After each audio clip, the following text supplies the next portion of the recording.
नमस्कार, मी प्रशांत सागवेकर. शिक्षणाच्या वाटा या कार्यक्रमात तुम्हा सगळ्यांचं आज पुन्हा एकदा मनापासून स्वागत. आज आपण चर्चा करतोय विदेशात भारतीय मुलांना वैद्यकीय शिक्षणाच्या संधी या विषयावरती, आणि या विषयावरती चर्चा करण्यासाठी आपण आज दोन पाहुणे या ठिकाणी बोलवलेले आहेत. आत्तापर्यंत आपण पाहिलं पहिल्या 3 भागांमध्ये की कशा पद्धतीनं मुलं आणि पालक ह्या शिक्षणासाठी उत्सुक होते आणि रशियामधलं हे जे काही शिक्षण आहे हे कशा पद्धतीने त्यांनी मिळवलं आणि भारतात येऊन पुन्हा एकदा आपली जी काही करिअरची वाट आहे ती त्यांनी चोखाळलेली आहे. आता याच्यातून जे पुढे जाणारे विद्यार्थी आहेत त्यांच्यासाठी त्यांनी काय केलेलं आहे हे आपण आजच्या कार्यक्रमामध्ये जाणून घेण्याचा प्रयत्न करतोय. माझ्यासोबत आज आहेत डॉक्टर निहाल नेवरेकर, ज्यांनी जे स्वतः गोल्ड मेडलिस्ट आहेत आणि त्यांनी USMLE ही जी एक्झामिनेशन आहे, United State medical licensing examination, ही त्यांनी दिलेली आहे आणि ते पासआउट देखील झालेले आहेत. त्याच्यामुळे आता जे PG साठी अमेरिकेमध्ये चाललेले आहेत आणि त्यांच्याशी सुद्धा आपण आज बातचीत करणार आहोत. आणि दुसऱ्या ज्या पाहुण्या आपल्यासोबत आज आहेत डॉक्टर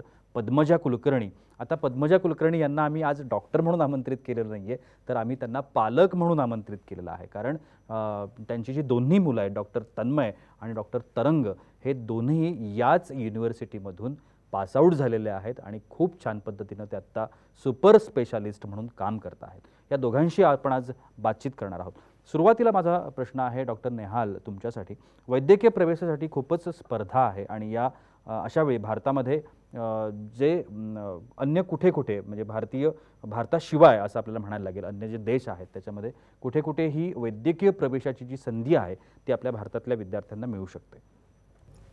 सर्वप्रथम नमस्कार, मी डॉक्टर नेहाल बिपिन नेवरेकर. मी 2018 साली स्मॉलेंड स्टेट मेडिकल युनिव्हर्सिटी या युनिव्हर्सिटीतून ग्रॅज्युएट होऊन आलेलो आहे. मला गोल्ड मेडल भेटलं आहे. आणि जर आपण म्हणाल तर स्पर्धा आज या आताच्या इयर्समध्ये स्पर्धा खूपच वाढली आहे. सो अशा वेळेस आपल्याला एक अपॉर्च्युनिटी म्हणून स्मॉलेंड स्टेट मेडिकल युनिव्हर्सिटी, जी रशियामध्ये आहे, जो आपला मित्र देश पण आहे, अशा युनिव्हर्सिटीमध्ये आपल्याला जायला एक संधी भेटते. ही युनिव्हर्सिटी खरं म्हणायचं तर माझ्या एक्सपिरियन्सने मी तुम्हाला जर सांगू तर ही युनिव्हर्सिटी खूपच चांगली आहे. म्हणजे माझा एक्सपिरियन्स असं होतं की जसं मला एक्सपिरियन्स आणि एज्युकेशन एन्व्हायरमेंट पाहिजे होतं मला तेच भेटलं इथे. जेव्हा मी तिथे गेलेलो तेव्हा मला ह्या गोष्टी सर्व माहीत नव्हत्या. I was not that confident. But जसं मला माझे एज्युकेशन इयर्स आणि माझं मेडिकल क्षेत्रात माझं एक वर्ष माझं पुढे जात गेलं, तसे माझं कॉन्फिडन्स आणि तसे युनिव्हर्सिटीबद्दल आणि बाहेरच्या एक्झाम्सबद्दल मला खूपशा गोष्टी कळत गेल्या. युनिव्हर्सिटी म्हणायची तर खूपच स्ट्रिक्ट आहे फर्स्ट ऑफ ऑल.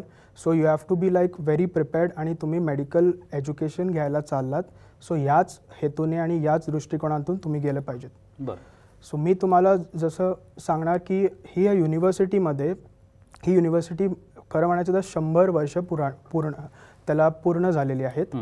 सो या युनिव्हर्सिटी जुनी असल्याने यातले टीचिंग स्टाफ, प्रोफेसर्स, डीन हे खूपच चांगले आहेत. मला पर्सनली या सगळ्या फॅकल्टीज आणि या सगळ्या टीचर्सचा खूपच फायदा झाला आहे. खरं म्हणायचं तर आपण जेव्हा जातो नव्या देशात तेव्हा आपल्याला ह्या गोष्टी सगळ्या माहीत नसतात की कसं काय होणार, कसं चालेल. पण जसं मी तिथे माझं एज्युकेशन पुढे जात गेलं तेव्हा मला कळलं की ह्या आपल्याला खूपच फायदेशीर ठरू शकतात पुढे.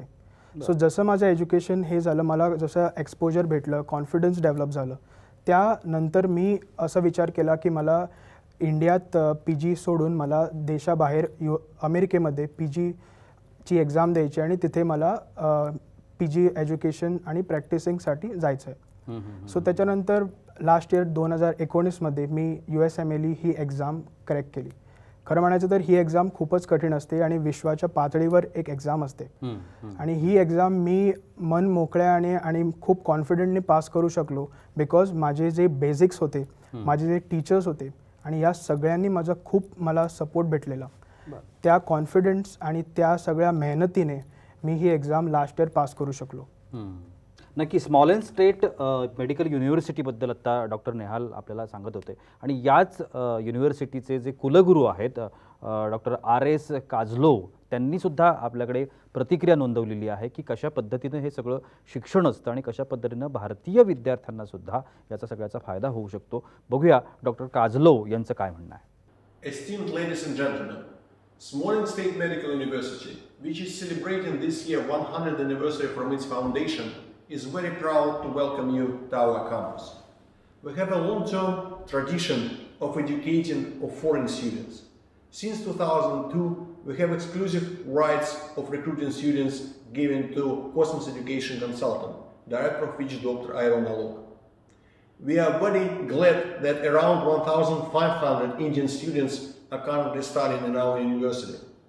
And also, I would like to announce that basically English language is provided to all of our students from first until 6th year of education. We have specifically devoted staff and also specifically devoted faculty of foreign students, specifically designed to meet needs of our foreign guests. Also, we are extremely proud that majority of our graduates from foreign faculties is very successfully passing screening test upon return to India. Historically, Russian Federation and India have a very long-term friendly tradition. And again, we are delighted that Indian students are choosing our university. We trying to provide the best possible conditions for study. We have specifically devoted students hostel specifically designed for needs of Indian students. We have very good sports and other activities, again trying to provide our guests with the best possible scenario to develop their classical skills in sports, education, and also in different arts. Ladies and gentlemen, we are extremely proud to welcome you to our university and hope that you will choose us. See you soon. Doctor Kajalo यांचं काय म्हणणं आहे ते आपण आत्ता ऐकलं. मला आता जायचं आहे पद्मजाताईंकडे, कारण त्यांची दोन्ही मुलं आज डॉक्टर होऊन सुपर स्पेशालिस्ट म्हणून आत्ता भारतामध्ये काम करत आहेत. त्यामुळे खरं तर ही खूप अभिमानाची गोष्ट आहे. डॉक्टर, ज्या वेळेला ही सगळी संधी तुमच्यापर्यंत आली, कारण तुम्ही दोन्ही मुलांना त्याच ठिकाणी सेम युनिव्हर्सिटीमधून डॉक्टर केलेलं आहे, तुम्ही स्वतः एक डॉक्टर आहात. बऱ्याच वेळेला असं होतं ना, पालकांची स्वप्न असतात, मुलांची स्वप्न असतात की आपण वैद्यकीय क्षेत्रामध्ये जावं आणि खूप नाव कमवावं किंवा यशस्वी व्हावं आणि त्याचबरोबर लोकांची सेवा देखील करावी. या सगळ्या संदर्भातला एक डॉक्टर म्हणून आणि एक पालक म्हणून तुमचा एक्सपिरियन्स कसा होता? पालक म्हणून माझा एक्सपिरियन्स अतिशय चांगला राहिलेला आहे. कारण माझा मोठा मुलगा 2002मध्ये जी ह्या युनिव्हर्सिटीची पहिली बॅच होती, त्या बॅचबरोबर ह्या कॉस्मॉस एज्युकेशनल कन्सल्टंट्सच्या थ्रू स्मॉलेन स्टेटला गेला आणि त्याचा एक्सपिरियन्स आणि त्याने तो ज्या तऱ्हेने शिकत होता, त्याच्या शिक्षणाची पद्धत आम्हाला इतकी चांगली वाटली की आमचा दुसरा मुलगा, धाकटा मुलगा, जो 2006मध्ये 12वी झाला, त्याला पण आम्ही तिथेच पाठवायचा डिसिजन आम्ही घेतलं. कारण एक तर गोष्ट अशी होती की तिथे ज्या तऱ्हेने शिकवलं जातं ती इतकी चांगल्या पद्धती त्या आहेत की त्याच्यामुळे आज माझी मुलं इंडियामध्ये आल्यानंतर त्यांनी PG पहिल्या झटक्यात दोन्ही मुलांनी क्लिअर केल्या PGच्या एक्झाम्स आणि दोघांनी सुपर स्पेशालिस्ट म्हणून आज इथे नामांकित हॉस्पिटलमध्ये, एक मोठा मुलगा माझा पुण्याला प्लास्टिक सर्जन एका नामांकित हॉस्पिटलमध्ये आहे, धाकटा मुलगा माझा ठाण्याच्या एका नामांकित हॉस्पिटलमध्ये चेस्ट फिजिशियन किंवा पल्मोनॉलॉजिस्ट म्हणून इथे प्रॅक्टिस करतायत. तर आम्हाला अतिशय चांगला एक्सपिरियन्स आलेला आहे ह्या युनिव्हर्सिटीचा. डॉक्टर नेहाल, पुढचा प्रश्न तुम्हाला आहे की याच्या सगळ्याची जी प्रोसेस आहे, कारण रशियामध्ये जाऊन डॉक्टर व्हायचं आहे आणि तिथली जी सगळी प्रोसेस आहे ती फॉलो करायची आहे, तर ही नेमकी जी प्रोसेस आहे ती प्रोसेस कशी आहे? पहिलं म्हणायचं तर प्रोसेस इज व्हेरी सिम्पल. तुम्हाला आधी 3 स्टेप्स असतात. बेसिक क्रायटेरिया जसं आपण म्हणतो, तुम्हाला वय तुमचं मिनिमम 17 असलं पाहिजे. तुम्हाला फिजिक्स, केमिस्ट्री आणि बायोलॉजीमध्ये तुम्हाला मिनिमम 50% 12वीत असले पाहिजेत. आणि सगळ्यात मोठी क्रायटेरिया अशी आहे की तुम्ही नीट क्वालिफाईड और नीट पास असला पाहिजेत. त्याच्यानंतर तुम्हाला युनिव्हर्सिटीचे काहीही इन्फॉर्मेशन जर पाहिजे असेल तर तुम्ही युनिव्हर्सिटीची एक ऑफिशियल वेबसाईट आहे जिचं आहे www.sgmu.info. सो या वेबसाईटवर जेव्हा तुम्ही जाल तेव्हा तुम्हाला ॲडमिशन कॉर्नर असेल. सो या ॲडमिशन कॉर्नरमध्ये ॲडमिशन इन्फॉर्मेशन सेंटर्स असे असणार आहेत. सो जसं की आपल्या महाराष्ट्रात आहेत, महाराष्ट्रातल्या प्रत्येक एरियात आणि तालुक्यात ॲडमिशन इन्फॉर्मेशन सेंटर्स दिली आहेत. ह्याच्यामध्ये जे पॅरेंट्स आहेत, जे स्टुडंट्सचे, सो यांच्याकडेही ॲडमिशन इन्फॉर्मेशन सेंटर्स दिलेली आहेत. सो तुम्ही जेव्हा या वेबसाईटवर जाल आणि या तुमच्या जवळच्या ॲडमिशन इन्फॉर्मेशन सेंटरला कॉन्टॅक्ट कराल तेव्हा तुम्ही त्यांच्याकडे बोलून त्यांच्याकडे येऊन ह्या सगळ्या गोष्टी तुम्ही त्यांच्याकडे क्लिअर करू शकाल. जेव्हा तुमच्या या सगळ्या गोष्टी क्लिअर व्हाल तेव्हा तुम्ही ॲडमिशन प्रोसेस चालू करू शकता. नक्की. पण डॉक्टर आता जी डॉक्युमेंट्स आहेत म्हणजे विजा लागेल, पासपोर्ट लागेल किंवा अन्य ज्या काही गोष्टी आहेत त्यासाठी विद्यार्थी पालकांना काय करावं लागतं का? तर या सगळ्या गोष्टीसाठी जसे पालक आणि विद्यार्थी या ॲडमिशन सेंटर्सकडे येणार तेव्हा आम्ही हे सगळे डॉक्युमेंट्स जे असतात ते सगळे डॉक्युमेंट्स घेऊन ह्या सगळे डॉक्युमेंट्सचं व्हेरिफिकेशन होतं. आणि Cosmos educational consultants main head office जे त्यांचं बिकानेरला आहे यांची एक टीम असते. सो ही जी संपूर्ण टीम असते हे सगळे डॉक्युमेंट्स त्यांच्याकडे पाठवले जातात आणि एक सिस्टमॅटिक अप्रोचने हा सगळा प्रोसेस पुढे ढकलला जातो. आणि युनिव्हर्सिटी आणि कॉस्मॉस एज्युकेशन कन्सल्टंट्स ह्या सगळा पुढचा प्रोसेस फॉरवर्ड करत असतात.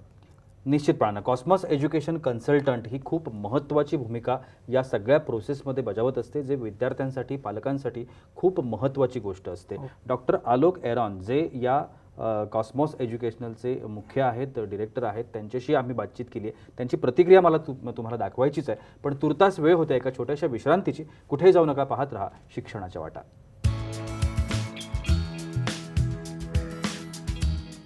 शिक्षणाच्या वाटामध्ये विश्रांतीनंतर तुम्हा सगळ्यांचं पुन्हा एकदा स्वागत. विदेशात भारतीय मुलांना वैद्यकीय शिक्षणाच्या संधी या संदर्भात आपण चर्चा करतोय. डॉक्टर नेहाल आणि डॉक्टर पद्मजा या आपल्या कार्यक्रमात सहभागी झालेले आहेत. मला आता थोडासा वेगळा प्रश्न डॉक्टर नेहाल यांच्यासाठी विचारायचा आहे की आत्तापर्यंत कॉस्मॉस एज्युकेशनलनं किती विद्यार्थ्यांना हा प्रवेश मिळवून दिलेला आहे, त्याबद्दल काय सांगता येईल? तर असं सांगायचं तर आतापर्यंत कॉस्मॉस एज्युकेशनल कन्सल्टंट्समार्फत जवळजवळ 4,500 विद्यार्थी स्मॉलेंस स्टेट मेडिकल युनिव्हर्सिटीमध्ये ॲडमिशन त्यांनी घेतलं आहे. आणि त्यापैकी जवळजवळ 1000 ते 1200 मुलं ऑलरेडी ग्रॅज्युएट होऊन पण आली आहेत. बरं. आणि असं असतं की दरवर्षी स्मॉलेंस स्टेट मेडिकल युनिव्हर्सिटीमध्ये 300 ते 350 मुलं दरवर्षी ॲडमिशन प्रोसेस घेऊन ॲडमिशन घेत असतात. नक्की. जो महत्त्वाचा पार्ट आत्ता डॉक्टर नेहाल यांनी सांगितला की कॉस्मॉस एज्युकेशनल कन्सल्टंट ह्या सगळ्यामध्ये खूप महत्त्वाची भूमिका बजावत असतं. मी ब्रेकवर जाण्याच्या आधीसुद्धा उल्लेख केला होता की डॉक्टर आलोक एरॉन हे मुख्य आहेत या कॉस्मॉस एज्युकेशन कन्सल्टंटचे आणि त्यांनी आपल्याला प्रतिक्रिया दिली आहे. बघूया त्यांचं काय म्हणणं आहे. Dear Indian students and parents, a warm namaste from Smolensk State Medical University, Smolensk, Russia. My name is Dr. Alok Eran. I am Director of Cosmos Education Consultants and Foreign Advisor to Chancellor of Smolensk State Medical University. मैं आपके साथ हिंदी में बात करना चाहूँगा. सन 2002 से स्मॉलेंस state medical university में Cosmos education consultants के द्वारा Indian students का एडमिशन दिया जा रहा है और इन पिछले 18 सालों में 3000 से ज़्यादा इंडियन स्टूडेंट्स को स्मॉलेंस स्टेट मेडिकल यूनिवर्सिटी में एडमिशन मिला है और इसमें से करीब 2000 इंडियन स्टूडेंट्स यहाँ से डॉक्टर्स बनकर निकले हैं. यहाँ से निकले हुए डॉक्टर्स, इंडियन डॉक्टर्स, पूरी दुनिया के करीब करीब सभी देशों में फैल चुके हैं और हमारा नाम रोशन कर रहे हैं. इसके अलावा यहाँ से हमारे जो ग्रेजुएट्स इंडिया गए हैं उन्होंने भी हमारा सिर गर्व से ऊपर किया है, क्योंकि जो स्क्रीनिंग टेस्ट का पासिंग परसेंटेज है स्मॉलेंस स्टेट मेडिकल यूनिवर्सिटी का, उसका कोई कंपटीशन नहीं है, क्योंकि स्मॉलेंस स्टेट मेडिकल यूनिवर्सिटी के ग्रेजुएट्स 92% पासिंग परसेंटेज दे रहे हैं फर्स्ट अटेम्प्ट में इंडिया के स्क्रीनिंग टेस्ट में. ये कंपैरेटिवली देखा जाना चाहिए. सो दूसरे जो मेडिकल यूनिवर्सिटीज़ हैं वहाँ से पास करके आने वाले स्टूडेंट्स 23-24% से ज़्यादा रिजल्ट नहीं दे पा रहे. इस साल 2020 में हमारी मेडिकल यूनिवर्सिटी के 100 साल पूरे हुए. ये मेडिकल यूनिवर्सिटी 1920 में बनी थी और इस साल 100 साल पूरा होने के उपलक्ष्य में इस साल जिन भी इंडिया के बच्चों को एडमिशन इस मेडिकल यूनिवर्सिटी में मिल रहा है उन सभी की फीस में $500 की सब्सिडी देना अनाउंस हुआ है. इसके अलावा यहाँ पर इस समय स्मॉलेंस स्टेट मेडिकल यूनिवर्सिटी में इंडिया के करीब 1350 इंडियन बच्चे पढ़ रहे हैं. उनमें से कुछ 600 इंडियन बच्चियां हैं, लड़कियां हैं. स्मॉल स्टेट मेडिकल यूनिवर्सिटी में 3 हॉस्टल्स हैं जो सिर्फ इंडिया के बच्चों के लिए हैं। उनमें से गर्ल्स हॉस्टल अलग है, बॉयज हॉस्टल अलग है। इसके अलावा एक इंडियन मेस हमारे कैंपस में काम कर रही है, जिसमें कि 3 इंडियन कुक्स काम कर रहे हैं। इसमें सिर्फ इंडियन बच्चों के लिए खाना बनता है और 2 तरह की ये मेस काम कर रही है, प्योर वेजिटेरियन मेस और non vegetarian mess. Small state medical university में पढ़ाई का ड्यूरेशन 6 साल है और सभी 6 सालों में पढ़ाई का जो मीडियम ऑफ इंस्ट्रक्शन है वो है इंग्लिश मीडियम। मतलब सभी 6 सालों में इंग्लिश मीडियम में यहाँ पर पढ़ाई होती है। सो इंडियन स्टूडेंट्स जो इस साल 2020 में हमारे यहाँ एडमिशन लेना चाहते हैं, you are most welcome. But आपको एक बात का ध्यान रखना है कि स्मॉल स्टेट मेडिकल यूनिवर्सिटी में एडमिशन लेने के लिए आप किसी भी एजेंट्स के साथ बात नहीं करें, क्योंकि स्मॉल स्टेट मेडिकल यूनिवर्सिटी और कॉस्मोस एजुकेशनल कंसल्टेंट्स किसी भी एजेंट को अपॉइंट नहीं करते हैं। हमारे यहाँ पर जो भी एडमिशन्स होते हैं वो सभी या तो इस समय हमारे यहाँ पर जो इंडियन स्टूडेंट्स पढ़ रहे हैं उनके रिकमेंडेशन से होते हैं, या वो ग्रेजुएट्स जो हमारे यहाँ से पढ़ करके और डॉक्टर बनकर जा चुके हैं उनके रिकमेंडेशन से होते हैं। बट इंडिया के किसी भी एजेंट्स को हम लोग अपॉइंट नहीं करते हैं। मतलब एडमिशन सिर्फ और सिर्फ कॉस्मोस एजुकेशन कंसल्टेंट्स के द्वारा और इंडिया के जो बच्चे भी यहाँ पढ़ रहे हैं या जो ग्रेजुएट्स हमारे यहाँ से निकल चुके हैं उनके रिकमेंडेशन के द्वारा ही होता है। So Indian students coming to Small State Medical University this year in 2020, you are most welcome and we are waiting for you. Doctor Alok Aaron यांना आपण आत्ता ऐकलं की कशा पद्धतीनं ही महत्त्वाची भूमिका कॉस्मॉस एज्युकेशनल कन्सल्टंट गेल्या अनेक वर्षांपासून निभावत आहे आणि त्याच्यामुळे विद्यार्थी आणि पालकांना रशियामध्ये जाऊन शिक्षण घेणं हे खूप सोपं झालेलं आहे असं म्हणायला हरकत नाही। डॉक्टर नेहाल, आपल्याला पुढचा प्रश्न मला असा विचारायचा होता की स्कॉलरशिप संदर्भामध्ये तिथे काही तरतूद आहे का? कारण बऱ्याच विद्यार्थ्यांना असं होतं की जर स्कॉलरशिप मिळाली तर एक सपोर्ट सिस्टीम मिळते आणि पैशांच्या दृष्टिकोनातून सुद्धा एक भार कमी होण्याची मदत होते असं म्हणायला हरकत नाही। तर स्कॉलरशिपची तिथली जी सिस्टम आहे ती कशा पद्धतीची आहे? तर स्मॉल अँड स्टेट मेडिकल युनिव्हर्सिटीमध्ये जर तुम्ही खूप मेहनत कराल आणि जर तुमच्याकडे खूप परफॉर्मन्स जर तुम्ही ओरिएंटेड असाल तर तुम्हाला 100% ट्यूशन फीज रिफंड भेटू शकतो। जगात मला तरी अशी कुठली युनिव्हर्सिटी माहीत नाही जी तुम्हाला अभ्यास केल्यावर दरवर्षी 100% ट्यूशन फीज रिफंड करते। डॉक्टर आलोक एरॉन हे यांच्या स्वतः आई वडिलांच्या स्मृतीने ही स्कॉलरशिप देत असतात। तर ही स्कॉलरशिप अशी असते की जर तुम्हाला टेस्ट असतात, सो सेमिस्टर एक्झाम्स असतात, वीकली असाइनमेंट्स असतात, डेली टेस्ट असतात, ह्या सगळ्या टेस्टमध्ये जर तुम्ही चांगला परफॉर्मन्स द्याल, तुमची मेहनत चांगली असेल तर तुम्हाला दरवर्षी स्कॉलरशिप असते। मला अभिमानाने सांगू असं वाटतंय की माझ्या 5 वर्षाच्या वैद्यकीय शिक्षणात मला 4 वर्षे स्कॉलरशिप भेटली। ही फक्त स्कॉलरशिप ही माझ्या टीचर्समुळे, माझ्या आईवडिलांमुळे यांच्याचमुळे मला भेटू शकली असती। स्कॉलरशिप्स हे एक फक्त मुलांना जसं आपण प्रोत्साहित करतो तसं प्रोत्साहनासाठी असते। जसं आपण बाकीच्या युनिव्हर्सिटीज बघितलं तर ह्या सगळ्या स्कॉलरशिप्स खूप कमी लोकांना देत असतात, काही युनिव्हर्सिटीज देत पण नसतात। पण मला असं सांगावंसं वाटतं की स्मॉल अँड स्टेट मेडिकल युनिव्हर्सिटीमध्ये तुम्हाला 100% स्कॉलरशिप भेटू शकते जर तुम्ही तुमच्या मेहनतीने आणि परफॉर्मन्सने खूप चांगली कामगिरी कराल। निश्चितपणानं खूप छान पद्धतीची माहिती डॉक्टर नेहाल यांनी आपल्याला आत्ता सांगितलेली आहे। मला आता जायचं डॉक्टर पद्मजा यांच्याकडे, कारण बऱ्याच वेळेला असं होतं ना की भारतातून बाहेर जायचं असतं, परदेशात शिक्षणाचा ओढा हा खूप पालकांना सुद्धा असतो आणि अनेक वेळेला विद्यार्थ्यांना सुद्धा असतो, त्यांना खूप महत्त्वाची ती गोष्ट वाटत असते। पण सगळ्यात महत्त्वाची जी पालकांसाठीची गोष्ट असते ती म्हणजे विद्यार्थ्यांची सुरक्षितता। तुमची दोन्ही मुलं रशियामध्ये जाऊन या युनिव्हर्सिटीमध्ये शिकली आणि ते आज डॉक्टर आहेत। या सगळ्या संदर्भात तुम्ही काय सांगाल की आपली मुलं त्या ठिकाणी कशा पद्धतीनं सेफगार्ड्समध्ये ठेवली जातात आणि त्यांना कोणत्याही पद्धतीचे तिथे धोका किंवा कुठल्याही पद्धतीच्या गैर गोष्टी त्या ठिकाणी होत नाहीत आणि सुरक्षित राहून ते जे काही आपलं शिक्षण आहे ते शिक्षण पूर्ण करू शकतात, काय सांगता येईल? हो, नक्कीच। इकडे सुरक्षेच्या दृष्टीने पालक नेहमीच टेन्शनमध्ये असतात, कारण की एकतर असं असतं की एवढ्या लांब मुलांना पाठवायचं असतं। मुलं जेमतेम 17 वर्षाची असतात, त्यांनी आजपर्यंत ती मुलं कधीही बाहेर गेलेली नसतात, आपल्यापासून दूर गेलेली नसतात. त्याच्यामुळे प्रत्येक पेरेंट खूप टेन्शनमध्ये असतो की तिथे गेल्यानंतर आपली मुलं बिघडणार नाहीत ना, हाच प्रत्येक पेरेंटला प्रश्न पडलेला असतो.